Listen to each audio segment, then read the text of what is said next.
Welcome to this lecture. ધોરણ 10 અને 11 માટે વિષય અંગ્રેજી. આપણો ટોપિક છે એક્ટિવ અને પેસિવ વોઇસ, કર્તરી કર્મણી પ્રયોગ, જેમાં આપણે ટેન્સ જોઈ રહ્યા છે ધ સિમ્પલ પ્રેઝન્ટ ટેન્સ, એટલે સાદો વર્તમાન કાળ. આના પહેલાં આપણે હકાર વાક્યની બધી વાક્ય રચના જોઈ ગયા છે. એના એક્ઝામ્પલ્સ પણ મેં તમને સમજાવી દીધા છે. તો હવે આપણે નેગેટિવ સેન્ટેન્સ જોવાના છે.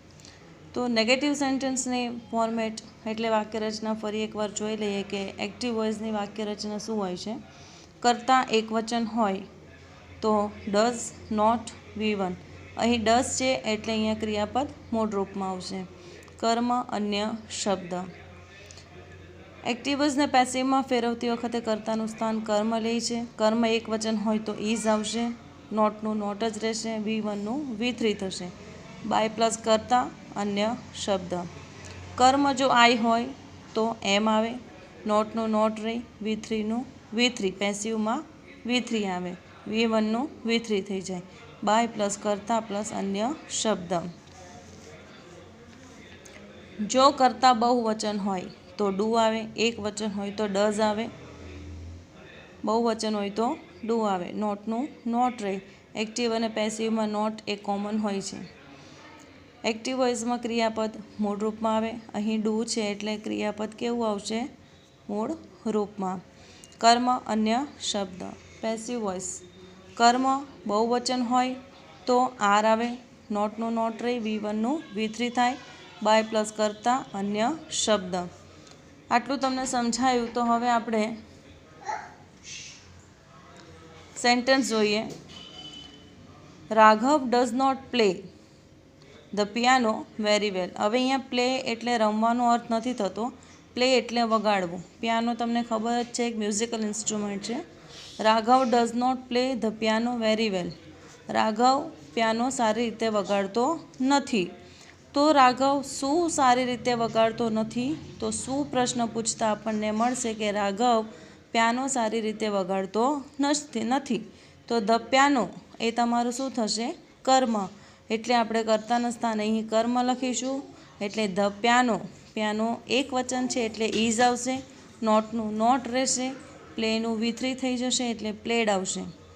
કર્મ એક વચન છે એટલે is, not, played, by plus કરતા, કરતા અહીં રાઘવ છે એટલે રાઘવ, વેરી વેલ. ફરીવાર સમજાયું. The piano is not played by Raghav very well. આ પેસિવ વોઇસની વાક્ય રચના થઈ. બીજું સેન્ટેન્સ જોઈએ. He does not do the same thing every day. તે દરરોજ એકને એક કાર્ય કરતો નથી. તે શું નથી કરતો? ધ સેમ થિંગ, એક જ કાર્ય રોજ કરતો નથી. એટલે અહીં શું નથી કરતો? તો આપણને ધ સેમ થિંગ આન્સર મળે. તો આ ધ સેમ થિંગ જે છે એ તમારું કર્મ બનશે. એટલે ધ સેમ થિંગ એટલે એક વચન છે એટલે ઇઝ, નોટનું નોટ કોમન રહેશે, ડુ એ વી વન છે એનું થશે V three done, by plus કરતા, હીનું અહીં થઈ જશે હિમ, હીનું શું થઈ જાય? Him. The same thing is not done by him every day. કર્મ is not done by him every day. આ નકાર વાક્ય થયા. હજુ એક ઉદાહરણ જોઈએ આપણે. We do not read an article regularly. અમે આર્ટિકલ રેગ્યુલરલી નિયમિત રીતે વાંચતા નથી. તો અમે શું નિયમિત નથી વાંચતા?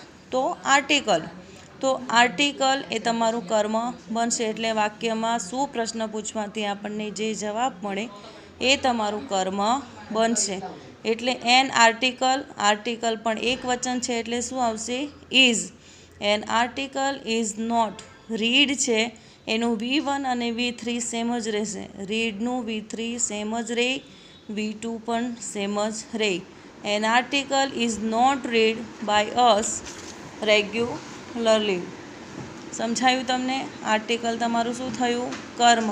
આર્ટિકલ એક વચન છે એટલે ટુ બીના રૂપ શું આવશે? ઇઝ. નોટનું નોટ, રીડનું રીડ, કરતા વીનું શું થઈ જાય? અસ. અને રેગ્યુલરલી અન્ય શબ્દ છે. આગળ જોઈએ. His father does not slap him. His father does not slap હિમ.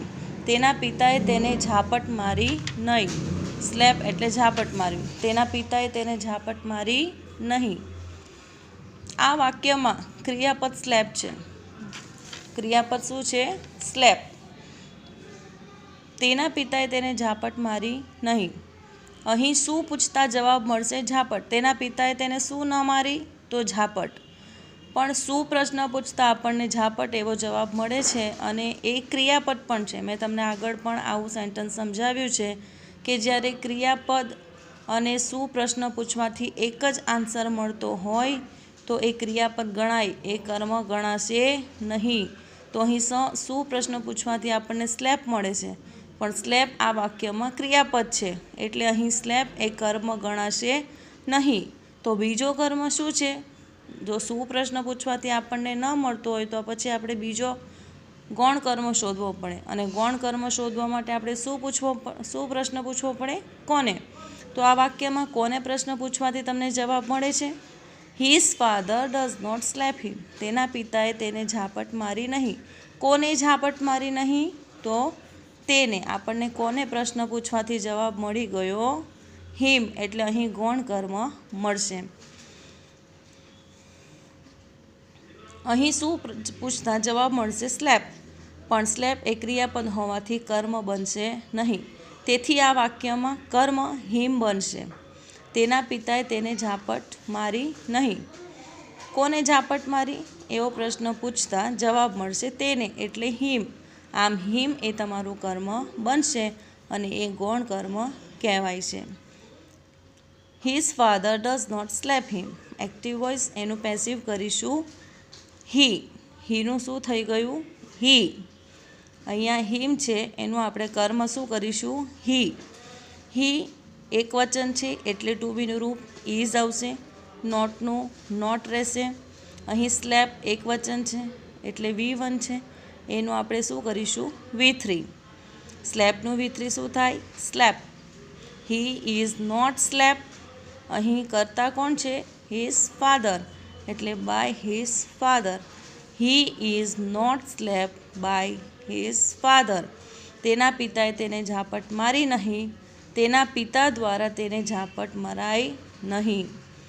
આ થયા નેગેટિવ વાક્યના ઉદાહરણ. આગળ જોઈએ. ઇન્ટ્રોગેટિવ એટલે પ્રશ્નાર્થ વાક્યો. પ્રશ્નાર્થ વાક્યની શરૂઆતમાં ડુ ડઝ આવે. કર્તામાં એટલે એક્ટિવ વોઇસની રચનામાં ડુ ડઝ આવે. એક વચન હોય તો ડઝ અને બહુવચન હોય તો ડુ. કર્તા V1, ડુ ડઝ આગળ છે એટલે અહીંયા ક્રિયાપદ મુખ્ય રૂપમાં આવશે. કર્મ અન્ય શબ્દ. ખાસ ધ્યાન રાખવાનું છે પ્રશ્નાર્થ ચિહ્ન. આ નહીં મૂકો તો અડધો માર્ક કપાઈ જશે. Passive voice. જો કર્મ આઈ હોય તો એમ આવે. એક વચન હોય તો ઇઝ આવે. બહુવચન હોય તો આર આવે. ક્રિયાપદ V1નું શું થઈ જશે? V3. બાય પ્લસ કર્તા, અન્ય શબ્દ અને પ્રશ્નાર્થ ચિહ્ન. તો જોઈએ. Does the thief. થીફ એટલે ચોર. એક જ ચોરની વાત કરી છે એટલે મેં અહીં ડઝ મૂક્યું છે. Does the thief steal an expensive watch. Does the thief steal an expensive watch. શું ચોરે કિંમતી ઘડિયાળ, મોંઘી ઘડિયાળ ચોરી? પ્રશ્ન પૂછાયું છે તો શું ચોરી? મોંઘી ઘડિયાળ.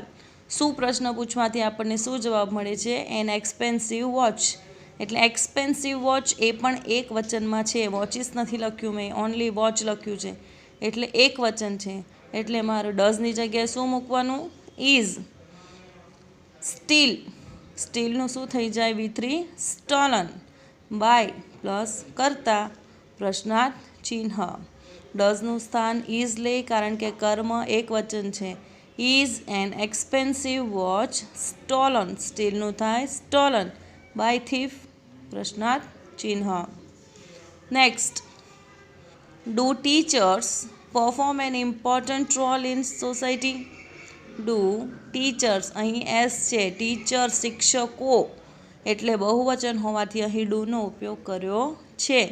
પણ એનું પેસિવ કરતી વખતે આપણે શેને ધ્યાનમાં લેવાનું છે? કર્મ. કર્મ બહુવચન હોય તો જ આપણે અહીં આર મૂકીશું. સમજાયું તમને? અહીં બહુવચન છે એટલે ડુ મૂક્યું, પણ અહીં કર્મ તો એક વચન આવશે એટલે ઇઝ છે. Do teachers perform an important role in society? શું શિક્ષકો સમાજમાં એક મહત્ત્વનો રોલ ભજવે છે? એન ઇમ્પોર્ટન્ટ રોલ, મહત્ત્વનો રોલ. હવે અહીં શું ભજવે છે? An important role. શું પ્રશ્ન પૂછવાથી આપણને જવાબ મળે છે? An important role. તો એ તમારું શું થશે? કર્મ. એ પણ એક વચનમાં છે એટલે અહીં ઇઝ આવશે. Is an important role perform. Perform એ V1 છે, એનું V3 થશે perform, E D. Is an important role perform by teachers in society? પ્રશ્નાર્થ ચિહ્ન. ઇઝ, ડુની જગ્યાએ શું આવ્યું? ઇઝ. અહીં કર્મ શું છે? An important role. અહીં V3 છે પરફોર્મ બાય પ્લસ કરતા ટીચર્સ ઇન સોસાયટી, અન્ય શબ્દ, પ્રશ્નાર્થ ચિહ્ન. હવે જોઈએ WH વાળા. WHમાં તમને ખબર જ છે કેટલા બધા આવે: when, what, why, whom, whose, which, એટેક્સ્ટ્રા. તો એની વાક્ય રચના એક્ટિવ વોઇસની જોઈએ તો WH plus do does same thing છે. ઉપર ડુ ડઝ વાળી વાક્ય રચના જ નીચે આવશે, ફક્ત આગળ WH વાળા પ્રશ્નસૂચક શબ્દ લાગે. WH plus do does plus કર્તા પ્લસ ક્રિયાપદ V1, કારણ કે અહીં ડુ ડઝ આવી ગયું છે એટલે અહીં V1 આવશે. કર્મ, અન્ય શબ્દ, પ્રશ્નાર્થ ચિહ્ન. Passive voice. WHનું WH જ રહેશે, આમાં કોઈ ફેરફાર થશે નહીં. એક્ટિવમાં પણ WH આવશે અને પેસિવમાં પણ એ જ આવશે. ડુ ડઝનું સ્થાન લઈ લેશે એમ આર. કર્તાનું સ્થાન લેશે કર્મ. V1નું થઈ જશે V3 બાય પ્લસ કર્તા, અન્ય શબ્દ અને પ્રશ્નાર્થ ચિહ્ન. હવે જોઈએ આગળ. When do you do this work? તમે આ કાર્ય ક્યારે કરો છો? When do you do this work? તો વેનનું વેન જ રહ્યું. અહીં કર્મ શું થયું? This work. When do you do, તમે આ કાર્ય ક્યારે કરો છો? એટલે શું કરો છો? તો આ કાર્ય. શું પ્રશ્ન પૂછવાથી આપણને જવાબ મળે છે? આ કાર્ય. તો એ તમારું કર્મ બનશે. હવે અહીં એક વચન ધીસ છે એટલે આપણને ખ્યાલ આવી જ જાય કે અહીં એક વચન હોવાથી શું મૂકીશું? ઇઝ. વેન ઇઝ કર્મ છે ધીઝ વર્ક. અહીં ડુ જે છે એ V3 થશે, આ V1 છે અને આ એનું V3 થશે. When is this work done by you? આ કાર્ય તમારા દ્વારા ક્યારે થાય છે? આ જે છે એ ટુ બીના રૂપ છે અને આ છે તે ક્રિયાપદ છે. યાદ રાખજો, બંને ડુ ડુ જ છે, પણ આને શું કહેવાય? ટુ બીના રૂપ, અને આને કહેવાય ક્રિયાપદ.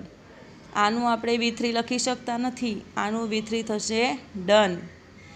આનું શું થયું? Is. When do you do this work? વેનનું વેન રહ્યું, ડુનું ઇઝ થઈ ગયું, ધીઝ વર્ક ડુનું ડન બાય યુ, પ્રશ્નાર્થ ચિહ્ન. Next. When do you eat your breakfast? તમે તમારો બ્રેકફાસ્ટ, સવારનો નાસ્તો ક્યારે કરો છો? પ્રશ્નાર્થ ચિહ્ન. વેનનું વેન રહેશે, ડુનું ઇઝ થયું. કેમ? કારણ કે અહીં યોર બ્રેકફાસ્ટ, તમારો નાસ્તો, એક વચન, એટલે વેન ઇઝ યોર બ્રેકફાસ્ટ. ઇટનું V3 શું થશે? Eaten by you. યુનું યુ. યોર બ્રેકફાસ્ટ તમારું કર્મ થશે, એટલે when is your breakfast eaten by you, પ્રશ્નાર્થ ચિહ્ન. હાવ. હાવનું હાવ જ રહેશે. How do you prepare tea? તમે ચા કેવી રીતે બનાવી? તો હાવનું હાવ. ટી એક વચન છે એટલે અહીં ઇઝ આવ્યું. How is T? શું બનાવ્યું? તો ટી. શું પ્રશ્ન પૂછવાથી આપણને મળે છે જવાબ? ટી. એટલે અહીં ટી તમારું કર્મ થશે. How is tea prepared? પ્રિપેરનું V3 શું થાય? Prepared by you. How is tea prepared by you, પ્રશ્નાર્થ ચિહ્ન. નેક્સ્ટ.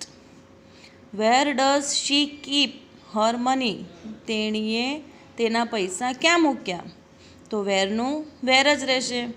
અહીં હર મની એટલે હર એટલે એક વચન એટલે અહીં ઇઝ આવે. વેર ડઝનું થઈ ગયું ઇઝ. શું? તો હર મની તેના પૈસા, તો હર મની કર્મ બનશે. Where is her money? કીપનું V3 થાય કેપ્ટ બાય હર પ્રશ્નાર્થ ચિહ્ન. Vote do you C? તમે શું જોયું? હવે વોટવાળા વાક્યની ડિટેલ્સ આપણે જોઈએ. વોટવાળા વાક્યોમાં કર્મ આવતો નથી. વોટનો અર્થ જ શું થાય છે એવો થતો હોવાથી આ વાક્યોમાં કર્મ મળશે નહીં. આપણે દરેક વાક્યમાં શું પ્રશ્ન પૂછીએ છીએ અને શું પ્રશ્ન પૂછવાથી આપણને કર્મ મળે છે. જ્યારે વોટવાળા વાક્યમાં વોટનો અર્થ જ શું થતો હોવાથી વોટવાળા વાક્યમાં કર્મ આવશે નહીં. યાદ રાખજો, મોસ્ટ ઇમ્પોર્ટન્ટ થિંગ, વોટવાળા વાક્યમાં કર્મ આવતો નથી. એટલે વોટની વાક્ય રચના શું હશે? વોટ, ડુ, ડઝ, કર્તા, V1, અન્ય શબ્દ, પ્રશ્નાર્થ ચિહ્ન. અહીં તમને આ વાક્યમાં કશે પણ કર્મ જોવા મળતો નથી કેમ કે વોટમાં કર્મ આવતો નથી. તો વોટની પેસિવ રચના શું થશે? વોટનું વોટ જ રહેશે. ડુ ડઝનું અહીં એબીઝ આર થઈ જાય. V1નું V3 થાય. બાય પ્લસ કરતા, અન્ય શબ્દ અને પ્રશ્નાર્થ ચિહ્ન.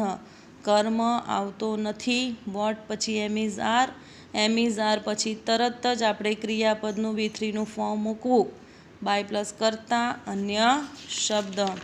તો જોઈએ વોટવાળા વાક્યમાં. Vote do you C? તમે શું જોયું? તો વોટ, ડુ, ડઝનું શું થઈ જાય? Am is are. What is she? She એક વચન, V1 છે એનું શું થઈ જાય? V3. તો what is seen by you? અહીં કશે પણ કર્મ છે નહીં. કર્મ આવતો નથી. વોટવાળા વાક્યમાં કર્મ આવતો નથી. What do you see? તો વોટનું વોટ, ડુ ડઝનું ઇઝ થઈ ગયું એક વચન, સીનું સીન, બાય પ્લસ કરતા. Which pen do you like? તમને કઈ પેન ગમે છે?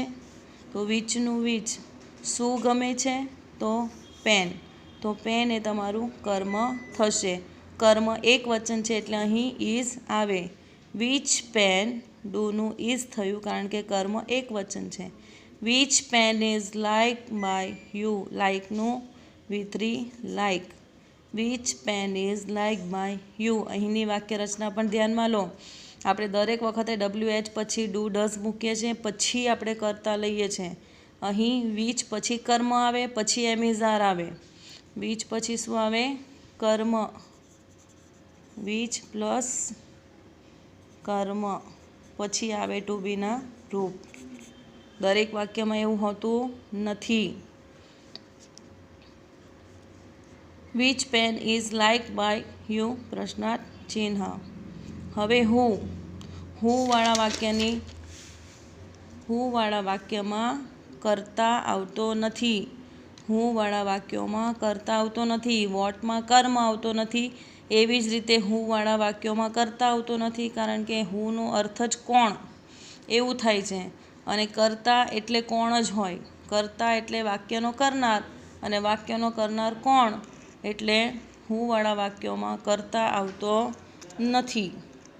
એટલે યાદ રાખવું, હુંવાળા વાક્યમાં કરતા નહીં, વોટવાળા વાક્યમાં કર્મ નહીં. અહીંયા જુઓ, હુ ટીચીસ ધેમ? તેમણે કોણ શીખવાડે છે? તો હુનું શું થઈ ગયું? By whom. દરેકમાં WHનું WH રહી છે પણ હુનું તેવું નથી. હુનું શું થઈ જાય? By whom. હુનું શું થાય? By whom. એટલે બાય whom પછી એમીઝ આર. અહીં SKS વાળું પણ હોઈ શકે અને મૂળ રૂપ પણ હોઈ શકે, પણ આપણે બાય whom પછી હંમેશા એમ ઇઝ આર મૂકવું. કોના પ્રમાણે? કર્મ પ્રમાણે. કર્મ આવશે, કરતા આવતો નથી. કરતા નથી આવતો. તો કર્મને ધ્યાનમાં લઈને આપણે અહીં એમ ઇઝ આર મૂકવાનો હોય છે. અહીં ધેમ એ કર્મ છે એટલે ધેમનું ધે થાય, તો ધે એ બહુવચન છે એટલે અહીં આપણે આર મૂક્યું, બહુવચન. એટલે હું બાય whom ટીચીસ ધેમ, તો by whom are they taught. ટીચનું શું થઈ ગયું? V3 ટોટ. આ V1 છે, આ એનું V3 છે, પ્રશ્નાર્થ ચિહ્ન. હુંનું બાય whom, ધેમનું ધે બહુવચન હોવાથી અહીં આર મૂક્યું. ટીચીસ એક V1 છે એટલે અહીં V3 કર્યું. By whom are they taught. અહીં એક વાક્ય હજુ જોઈએ. હુ એબ્યુઝિસ યુ, તો હુંનું શું થઈ ગયું? By whom. યુ એક વચનમાં પણ વપરાય, બહુવચનમાં પણ વપરાય, પણ યુ સાથે હંમેશા આર જ વપરાય. એટલે અહીં આર લખ્યું છે, એક વચન હોય કે બહુવચન, યુ સાથે હંમેશા આર જ વપરાય. એટલે બાય whom આર યુ એબ્યુઝડ. અહીં એબ્યુઝડ V3. નેક્સ્ટ વાક્ય રચના જોઈ લઈએ. હું ક્રિયાપદ, કર્મ, અન્ય શબ્દ, પ્રશ્નાર્થ ચિહ્ન અહીં કશે પણ કરતા નથી. એનું પેસિવ વોઇસ કરતી વખતે હુંનું થઈ જાય બાય whom. કર્મ પ્રમાણે એમ ઇઝ આર, એક વચન હોય તો ઇઝ, આઈ હોય તો એમ, બહુવચન હોય તો આર. અહીં જોયું તેમ અહીં બહુવચન છે એટલે આર મૂક્યું. ક્રિયાપદ V3 પ્લસ અન્ય શબ્દ, પ્રશ્નાર્થ ચિહ્ન. હવે આઈ હોપ કે તમને નેગેટિવ અને પ્રશ્નાર્થ વાક્ય સમજાઈ ગયા હશે. આગળ આપણે હકાર બી જોઈ ગયા છીએ. આને ધ્યાનમાં રાખવું, રિવિઝન કરવું અને શક્ય હોય તો જાતે વાક્યો બનાવવાનો પ્રયત્ન કરવો. બાકીનું આપણે નેક્સ્ટ ટોપિકમાં જોઈશું. Thank you.